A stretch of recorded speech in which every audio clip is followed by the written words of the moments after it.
people are joining. People wanted to do, I'm gonna have to, I hate the light, but I have to, so you can see better. Okay.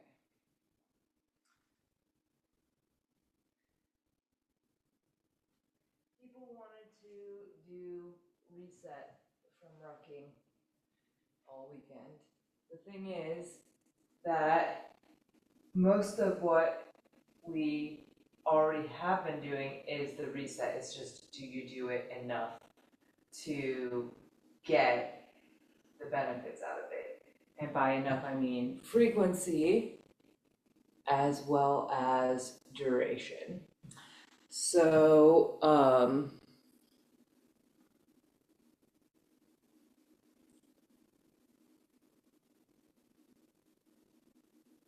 is it better now? Is it still better? Volume? Okay, I don't know what was going on. All right, Zoom's fidelity sucks, and I really am not a fan. But,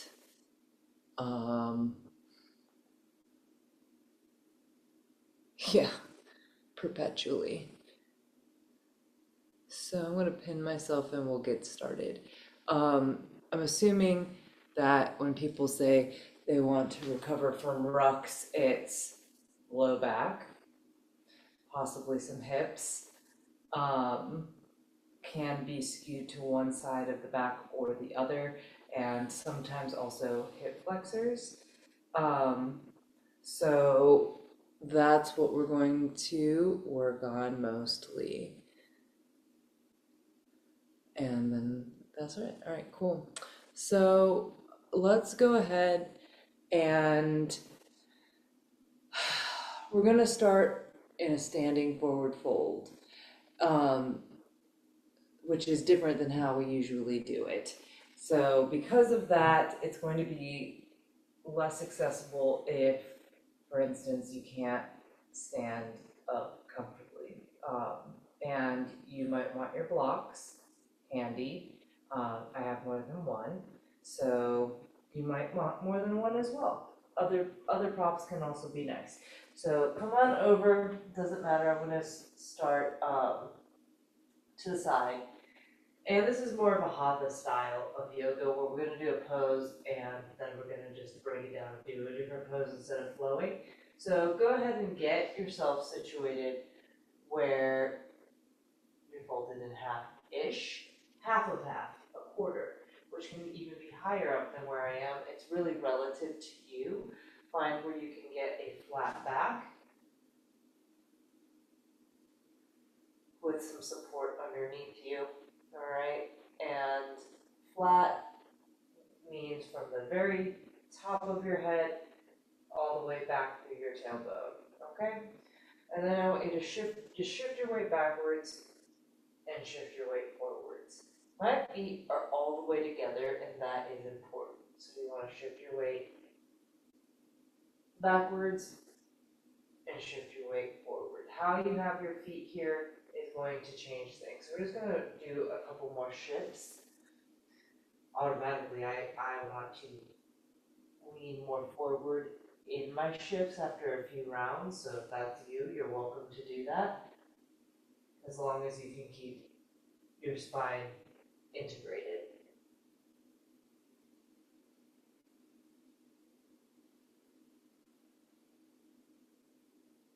All right, come on up. Go ahead and bend your knees as you stand up and take a little pressure out of your back.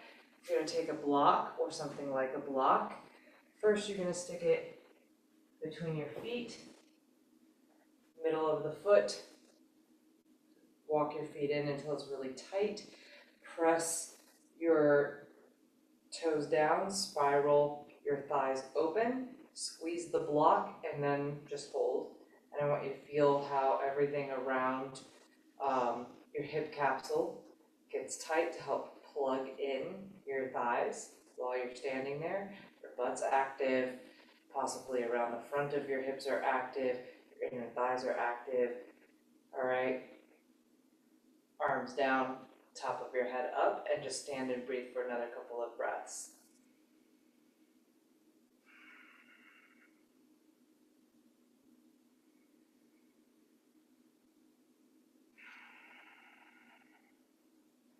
Okay, take the block, move it up to your calf muscles. Same thing, squeeze it below the knee. You don't want to mess up your knee. So in the calf muscles, below the knee, your toes are planting and then spreading apart, splaying.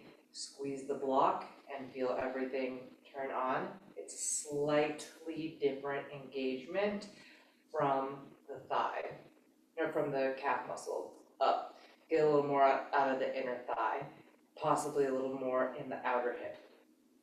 And this time, let's go ahead and take your hands out to the sides, lift your chest up. You're just pressing in opposite directions to get really warm here. You'll feel a lot of energy going across your arms from side to side. Keep the squeeze.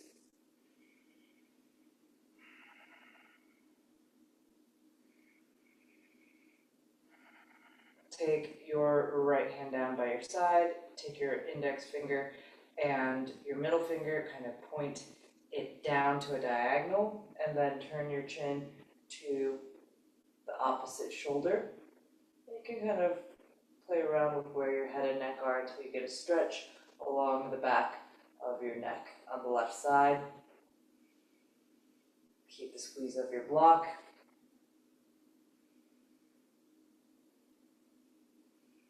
And switch down with the left arm, diagonal, down with the index and middle finger on the right side. Turn your chin to the left. You can play around with where your arm is to give yourself a slightly more tailored stretch in your neck.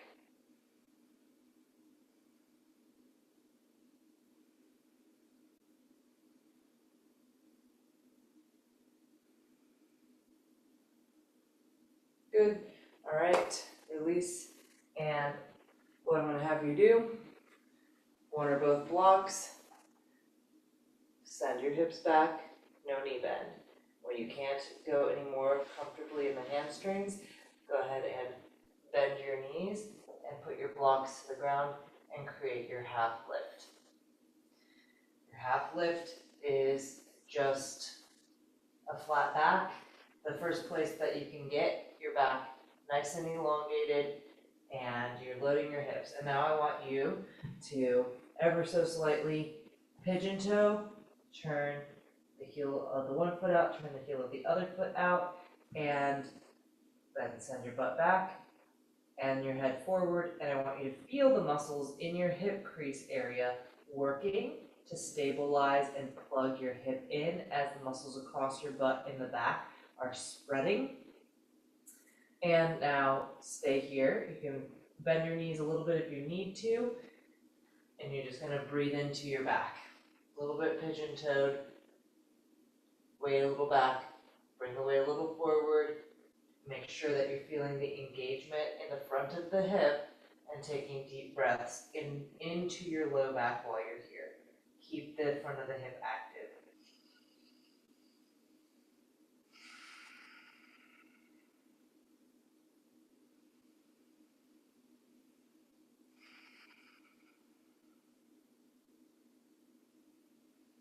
Okay, release, shake one leg out. Siri, move it. Shake the other leg out.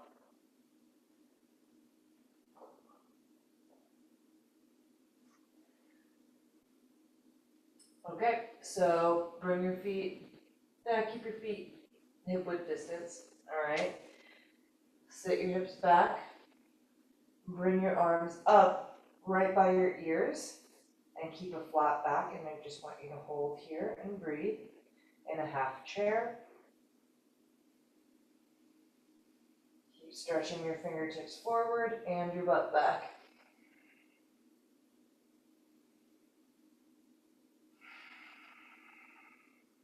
Feel the front of your hips turn on.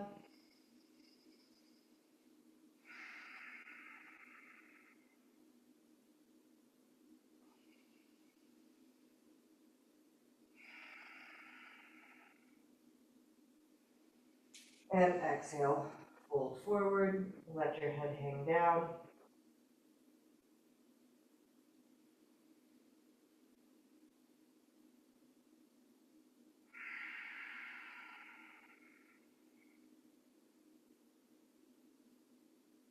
Roll slowly up to stand.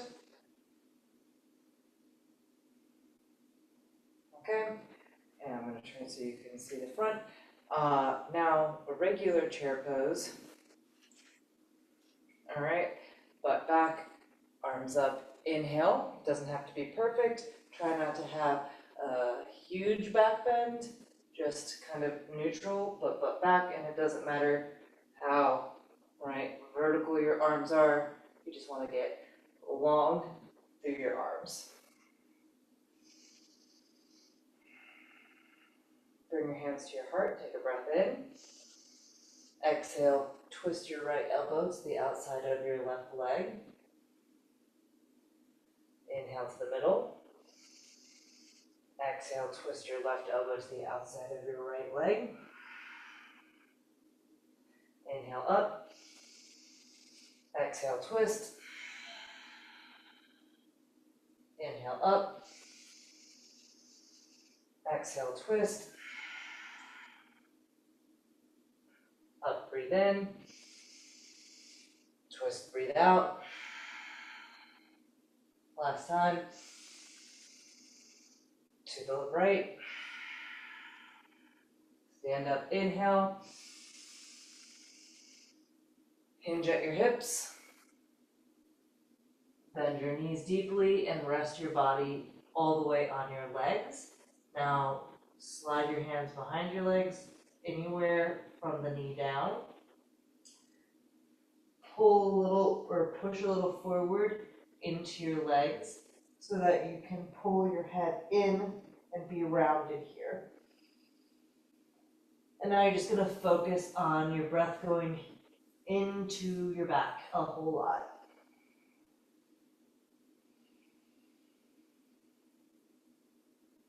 Your legs are together for this one, so if they aren't together, go ahead and half lift, heel toe, your feet all the way together.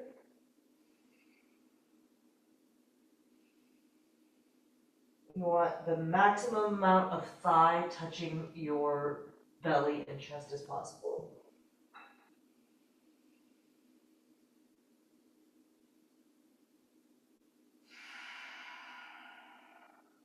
Slowly come on up. Give yourself a little reprieve from being in that shape. When you come to the top, squeeze your butt, like that block is still there. And again, we'll give yourself a little break from going forward by opening up the quads and the psoas by standing. So you can do this without balance support, or you can find something for balance support. Catch an ankle, your knees go side by side. Okay, and then the heel comes into your butt and the knee points down, and you squeeze your butt muscles and push your hips forward to get the most stretch out of this. Yes, we can go full dancer, that could be a thing. We're not super interested in that right now because that requires more back bend and we're in some extension, but the point of the extension is to get a stretch in the quads, and doing more of the kicking into it puts a bigger emphasis on back strengthening and shoulder opening more so than the quads. We want to get the quads.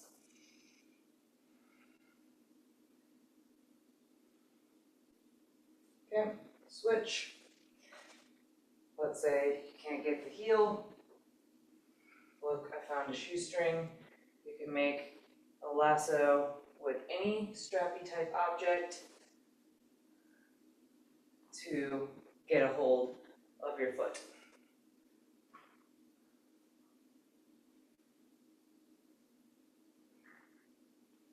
Heel to butt, knee to knee, butt muscles on, side butt muscles on, inner thighs in toward each other to get long. You're really getting long from the base of your rib cage through your knee. One long line.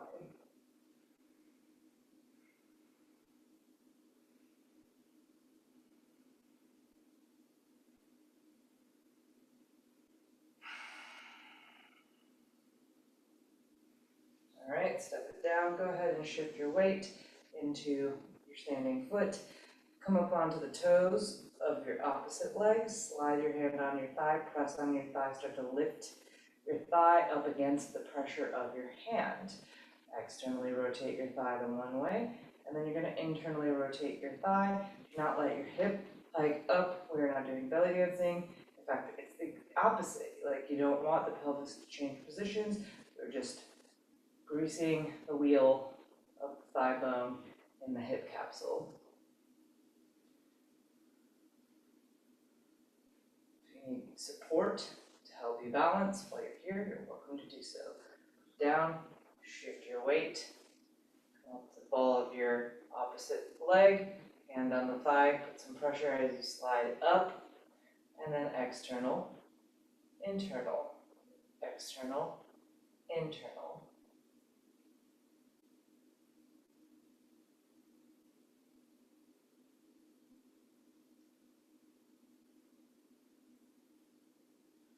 Good.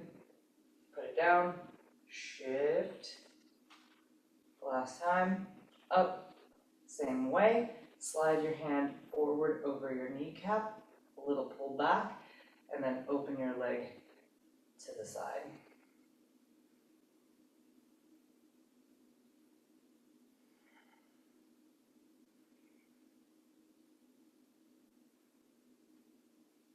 Put it down, switch. Slide the hand down, catch the knee, open wide.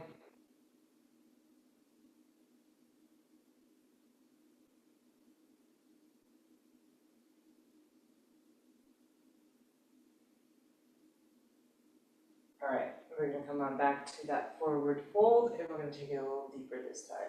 If you did last session, we talked about compression and how you use the legs to bring the legs, the top muscles of your legs, to bring your legs up, all right, to touch your belly, and you use your abs to take your belly down to your thighs, and that is hip flexion, but we also call it compression. We're going to do that from standing.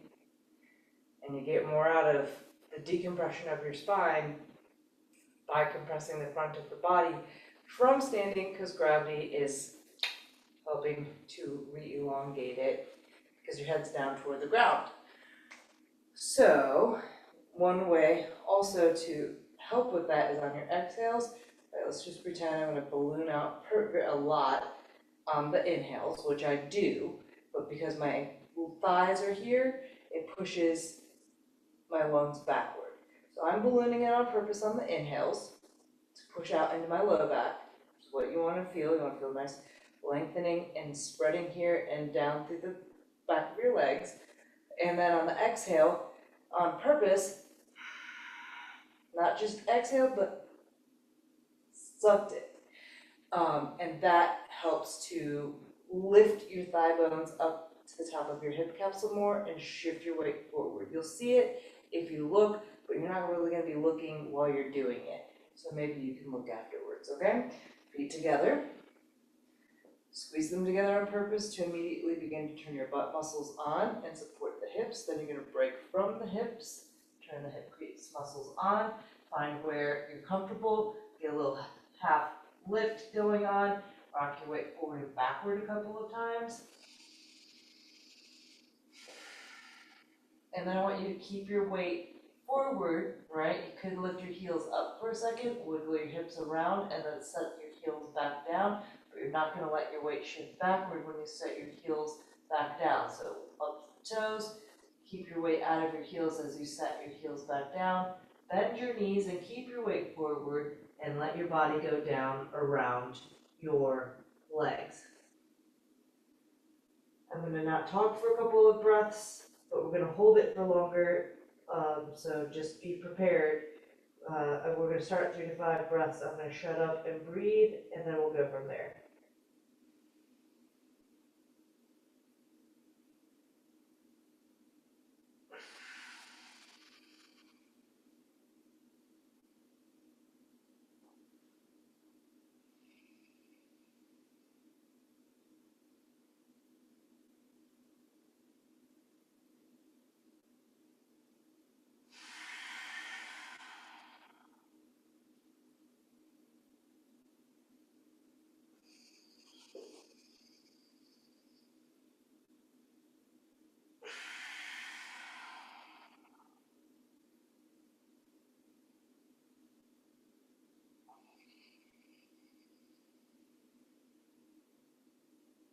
Naturally, your body wants to lift a little bit away on your inhales, and that's fine.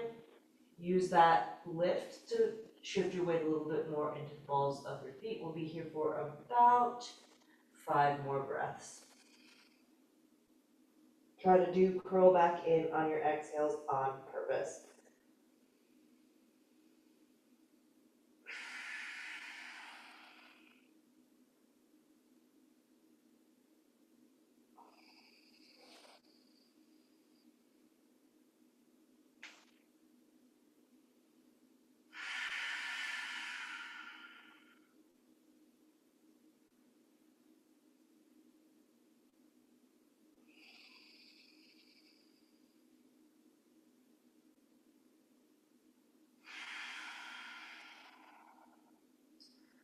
Okie doke, half lift inhale, bend your knees, slide one ankle behind the other ankle, and have a seat. So some people prefer to do that standing, some people prefer to do that seated. We'll go ahead and do it seated as well. We tend to skew toward the more passive and accommodating versions of forward folds. This is not that. This requires some level of manipulating your own body to suit the shape versus manipulating the shape to work with what you're working with in your body, because it is active. So we're going to treat it active. Legs forward, legs together. Dandasana, all right, active. Butt muscles go out from underneath you so that the bones are pressing into the ground. You want your actual butt bones down with the flesh out of the way as much as possible. Shimmy your legs back a couple of times to plug your thigh bones in as best as possible. And if you need a strappy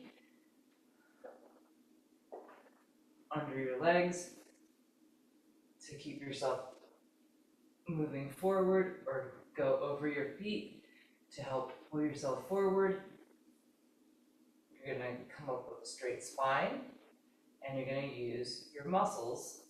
First your belly touches, then a little bit more of your belly touches, then maybe your hands go first, they go up to the top. Once your belly's touching, you can drop your ears down in line with your shoulders and start those big breaths in, and you expand, and your exhale, you go maybe a little bit more forward. Legs active. It's like the top of your legs are pushing the bottom of your legs down into the ground. First grip, where your hands are on your feet, your fingers slide over the top. As you get more into it, you can wrap your hands around the outside edges of your feet and interlace your fingers, and that will help you stay more forward with a little bit less effort-ish. Just a different kind of effort. More in the legs and less in the arms, because the arms become locked in.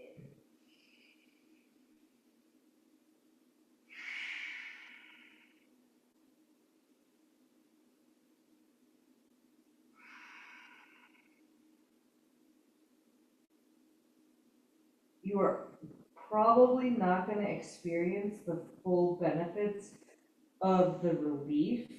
The relief from doing this won't last as long if you cannot get your body to relax to the point where your upper body is all the way on your lower body. But that's something to work toward anyways.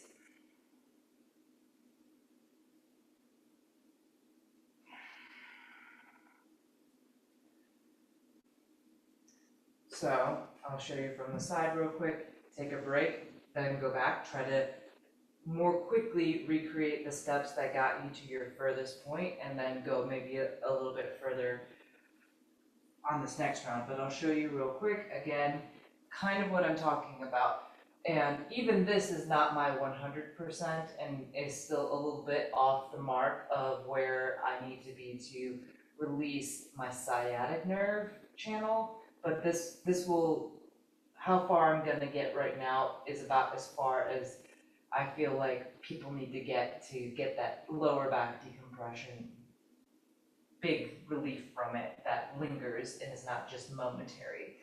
Okay, butt out of the way, hip hinge so that my belly is on my legs, more my belly is on my legs, over the top first, then around the sides. Now I'm really locked in with my hands, and I'm gonna use my quad muscles to push my legs to the ground, ears down, stay and breathe in, big breaths, create tension in that system, and then the exhales are a big release of tension, and here I am, I'm face planted all the way into my legs, and I can still activate my legs more and still shimmy it further. Like my whole top of my head could be touching the tops of my feet if I was really going for it, okay? So you're working toward that because that is where the decompression becomes longer lasting than just an hour or two after forward folding. So go for it. You do the thing, and then when you're done, give it another 5-ish breaths. When you're done, lay down on your back.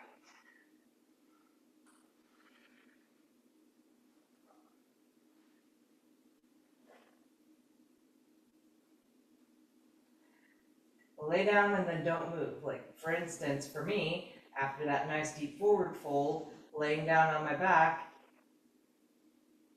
the skin being pulled a little bit by the ground in the yoga mat, like I got a couple of nice little adjustments there. We're gonna stretch, we're gonna twist. I want your choice. You can twist, all right, leg out to the side, like legs at a 90-degree angle. Just got another adjustment. All right, like this. You can eagle your legs. You can put a block under your leg. Lots of different ways to twist. You can grab a strap your one foot up, hold it, and then twist with the other arm. Lots of ways to twist. And these twists create compression in the inner corner of the hip, a stretch in the outside of the hip, a rotation of the spine, a lengthening of the spine, and you can prioritize how much lengthening is happening versus how much rotation is going on. Because you have this axis from the top of your head through your straight leg that's running up and down the mat, and you can be working on getting long there, or you can be working on this top leg, the leg that's over, twisting as deep as you, and your arm twisting as deep as you can get in opposite directions, and then it becomes more of a rotational thing. So it's really up to you. Go ahead and switch sides.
Good, roll out of your twist. You're gonna take the block underneath your very upper back so that your chest is lifted and your head can either drop back, or if you have a lower prop, you can put a prop underneath your head so that the throat stretch isn't quite as intense, but you're still getting a lot of openness across your chest. If you've done a lot of rucking in the last couple of days, or if you did do just a lot of things that create a strong shoulder scenario, you have to oftentimes spend extra effort in opening up across the chest so that your trapezius muscles and pec muscles and neck muscles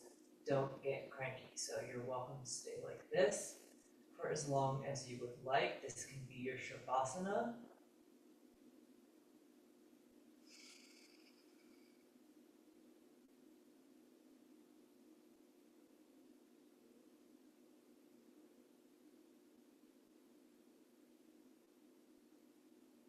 While you're here, you can stick your tongue out, touch your tongue to the tip of your chin, and then send your eyeballs to look straight up.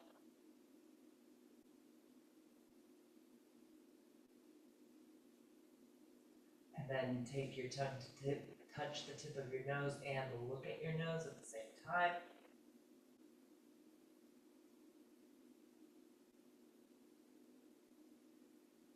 Take your tongue to your right ear, look to the left.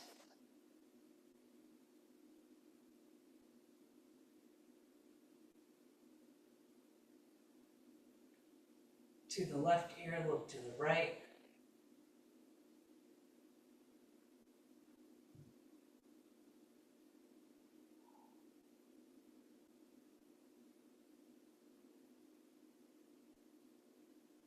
And if you're staying, go ahead and stay. If you're coming out, make your way up.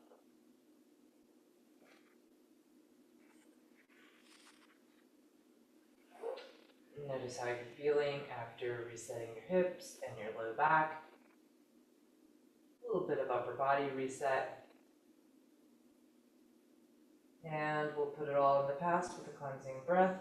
Exhale your old air out. Breathe in a new breath. Hold it in at the top.